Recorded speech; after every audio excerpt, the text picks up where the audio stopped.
সোনামুড়া মহকুমার মেলাঘর সোনামুড়া মূল সড়কের সঙ্গে বটতলিতে বিরাট চর রয়েছে।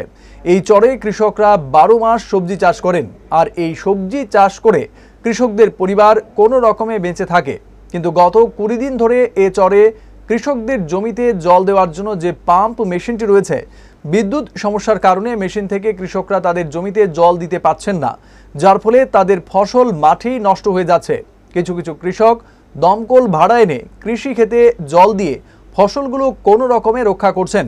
তবে এ বিষয়ে স্থানীয় কৃষি দপ্তর বা প্রশাসনের কোনো হেলদোল নেই। কৃষকরা দাবি জানিয়েছেন প্রয়োজনীয় ব্যবস্থা গ্রহণের জন্য।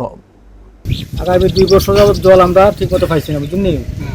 এরপরে যাক মাঝখান থেকে কিছুদিন পাওয়া গেছে, তখন আজকে 20-25 দিন ধরে কোনো জলের কোনো ব্যবস্থা নাই। পাশে নদী, তাও জল পাই না, এবং সব জমি নষ্ট হয়ে গেছে জলের অভাবে।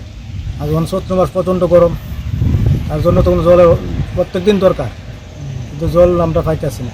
এটা তো আপনার বর্তমানে ল্যাংটা দরকার মাঠ। ল্যাংটার গায়ে লাগে মেশিন নষ্ট হয়ে যায়, 2 দিন পরে পরে মেশিন ভালো না। দেখি জলের অভাবে অবস্থা। জলের অভাবে মেশিন নষ্ট কদিন ধরে?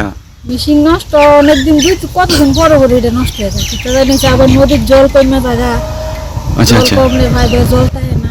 এই জায়গাটার নাম কি? নাম ল্যাংটা দরকার। ল্যাংটা দরকার স্যার।